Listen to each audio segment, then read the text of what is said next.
Your family home is being demolished right now. My husband Derek suddenly told me over the phone, leaving me speechless. The picture he sent me showed my childhood home being brutally torn apart. I am Kim, and I live with my husband Derek and his mother Mary. I met Derek at work, but I quit my job after we got married, and now I'm a busy housewife. I later found out that before our marriage, Derek seemed like a kind and reliable person, but he was actually a mama's boy. Once we started living with Mary, his true colors began to show.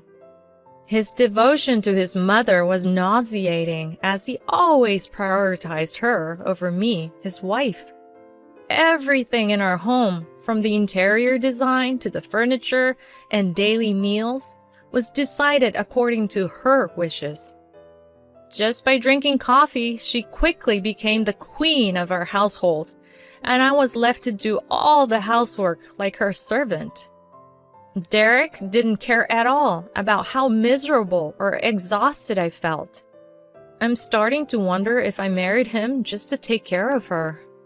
Her arrogance escalated day by day. She never openly mistreated me in front of her son, but when we were alone, she constantly tormented me. I could bear some of her insults and silent treatment. But one day when she called my freshly brewed coffee disgusting and splashed it in my face, nearly burning me, I reached my breaking point. I tearfully confided in Derek when he came home, but he brushed it off, saying, "Mom was just in a bad mood. It's not a big deal." The next day, she was even worse, apparently having heard about my conversation with Derek. "How dare you tell my son about our little argument?" she sneered. "I wonder what kind of upbringing your parents gave you, getting so upset over a little criticism of your coffee." She conveniently forgot that she had splashed the coffee in my face. With a nasty grin, she mocked not only me, but also my parents. I could no longer bear her insults towards my parents who had raised me so lovingly. I couldn't possibly stand living under the same roof as her any longer. I proposed to my husband that we live separately from Mary. "You want me to kick out my mom? I can't do such a disrespectful thing now." "Then I'll move out," I replied without hesitation. I knew he wouldn't easily agree to living apart from her. I didn't want to live in her castle, surrounded by her tasteless hobbies any longer. I quickly filled out the divorce papers and arranged a contract for a weekly apartment. It took some time to finalize the contract, but there were plenty of ways to kill time. The next morning, I left the divorce papers on the table and hurriedly left the house. I desperately wanted to avoid going back to my parents' home. If he came looking for me, he would probably check there first. I didn't want to cause any unnecessary worry or trouble for my parents. I hurried the move so he wouldn't have a chance to interfere any further. Afterward, I arranged a trip for my parents as a gift.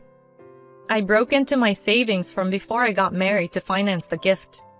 My humble parents hesitated, but I insisted and sent them on a trip to San Francisco. I wanted them to enjoy themselves since I hadn't been able to properly show my gratitude towards them after being married, always dealing with Mary and Derek. With my parents away, they wouldn't hear from Derek for a while, so I wouldn't have to worry about him causing them trouble. I was starting to get used to my new life in the weekly apartment when Derek suddenly called. He had called several times since I left, but I had ignored them all. I reluctantly answered the phone, wondering why he was calling now.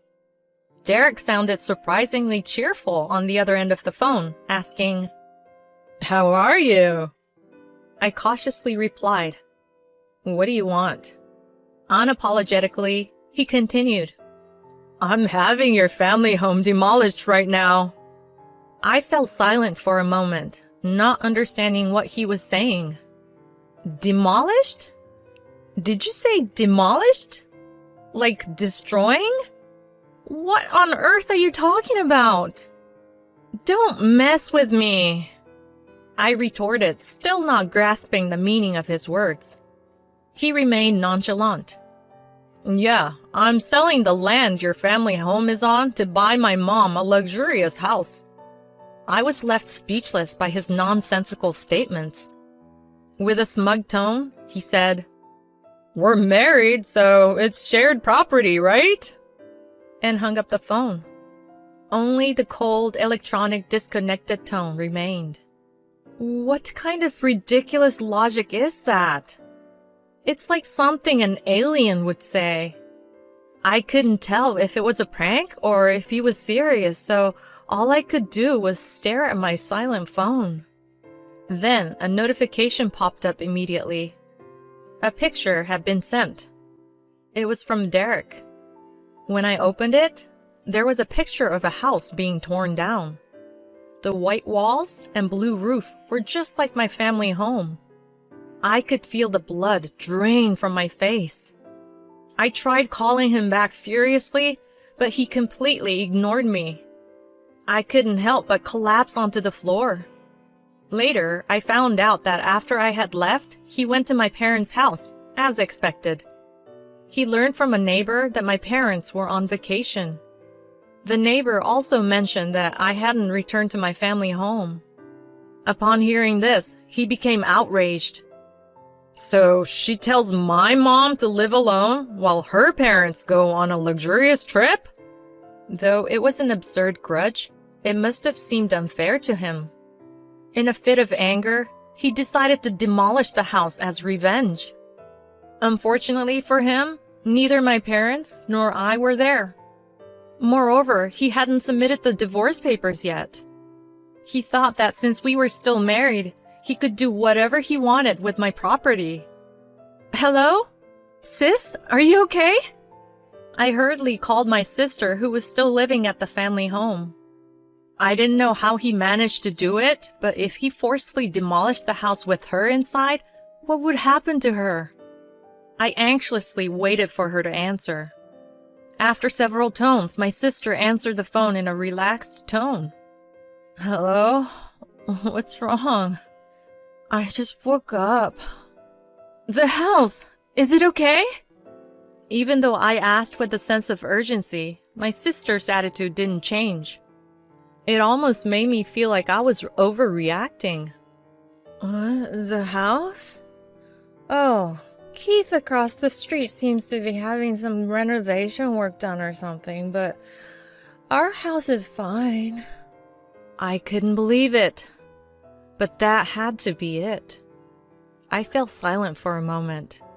The house across the street from my family home, where Keith, who has been kind to us since we were little, lived, looked identical to ours. Moreover, our last names were the same, though we were not related. Because of this, we often had mix-ups with Christmas cards and visitors. In other words, the house Derek claimed to have demolished was... Oh no! It seems like Derek mistakenly demolished Keith's house instead. What? Even talking about it gave me a headache. Having our house destroyed would be bad enough, but accidentally demolishing the neighbor's house is no joke. I explained the situation to my sister and rushed to my family home. Together, we headed to Keith's house. It seemed that Derek and the contractors had already left, and the house was completely demolished. What do we do about this? My sister and I turned pale as a man with an exotic appearance, dragging a suitcase, approached us while letting out a bizarre scream. My house is gone! Keith, who had just returned from an overseas trip, exclaimed with wide eyes. My sister and I exchanged glances and then apologized. We explained the situation in detail, but it all sounded like excuses, and we couldn't help but feel sorry for involving him in all this. I am so sorry that your precious house ended up like this. My sister and I continued to apologize. We knew that apologizing wasn't enough, but it was all we could do for now. He seemed shocked by the sudden turn of events, but when we apologized, he lifted his face and spoke kindly. It's not your fault. There's someone else who needs to take responsibility. His tone was gentle, but his eyes weren't smiling. He suggested a plan to make things right. A few days later, Derek appeared in front of the demolished house with the contractors. I had called him there.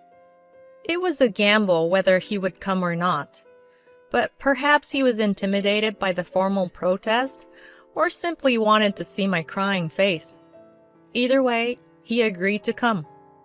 I went to meet him with my sister, Keith, and a lawyer.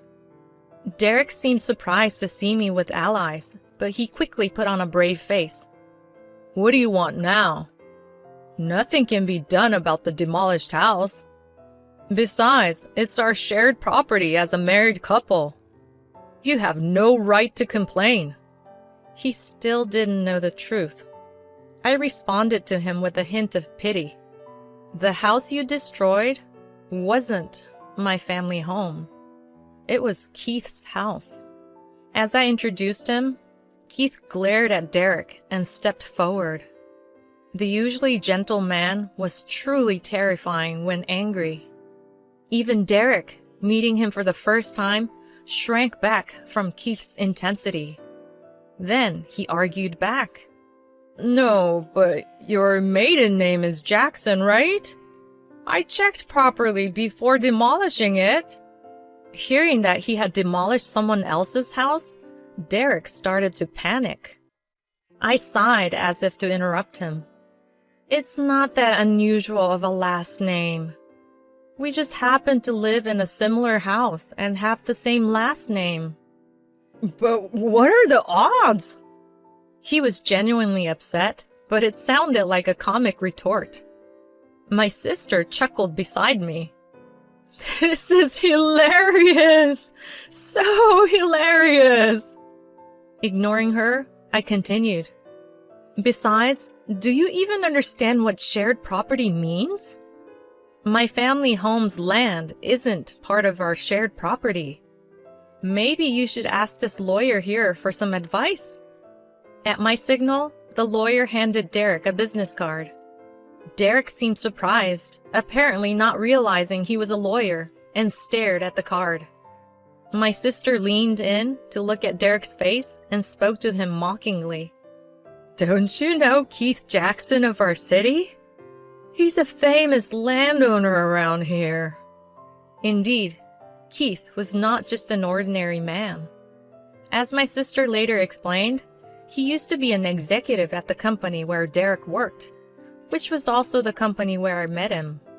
Sometimes his eyes would not smile, and his expressions had an aura that spoke of his influence. It's not my fault. Derek finally seemed to realize the gravity of the situation. He insisted repeatedly that it wasn't his fault, his previous boldness gone, replaced by a panicked demeanor. Unfortunately, the contractors, who should have been his only allies, fled as soon as they heard Keith's story. They were the kind of contractors who would demolish a house without proper investigation. Derek must have been caught by a fraudulent contractor. Enough already! Keith, who seemed to have run out of patience, yelled at Derek. The air seemed to tremble with the force of his anger. Admit your wrongdoing without any excuses! Or do you want to involve the police? At these words, Derek became completely subdued. In the end, with the lawyer present, he agreed to our side's demands, and the situation was settled. Derek signed the divorce papers and was forced to write a letter stating that he would pay compensation to both Keith and me.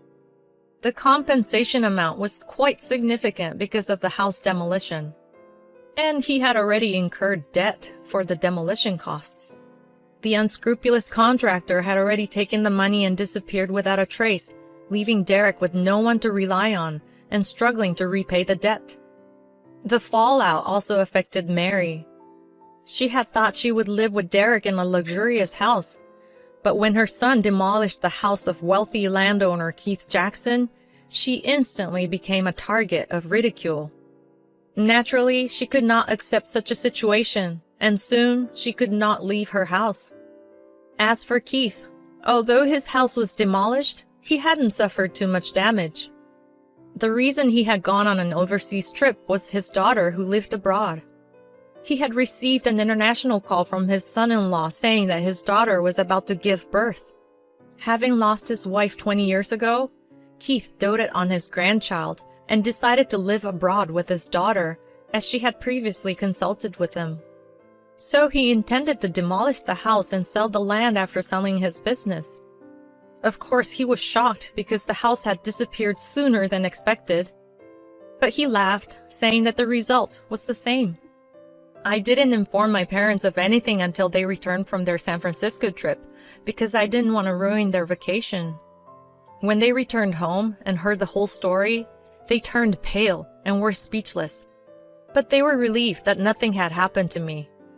At my parents' suggestion, Keith would stay at our house until his business was settled. I also moved back to my parents' house from the weekly apartment, and we spent our time reminiscing about our memories with him, who would soon be unable to return to the US for a while. About a month later, the day of Keith's departure finally arrived, and our family went to the airport to see him off. He was carrying a bunch of toys, and he seemed so excited to see his grandchild that he looked like he might start dancing. Although it was a time for goodbyes, his happiness was so infectious that we couldn't help but smile. We waved our hands as we watched him head towards the boarding gate. A few months later, we received several airmail letters from Keith, each containing photos. In every photo, he was holding his granddaughter looking incredibly happy. My sister said, "They've been nagging us. They want to see their grandchild's face." It's definitely Keith's influence. I agreed. My sister and I had begun to hear our parents expressing their desire for a grandchild as well. Seeing Keith's happy face and the adorable photos of his granddaughter made me want to have a family of my own. But next time I get married, I vow to choose someone who isn't a mama's boy and who will genuinely cherish my family.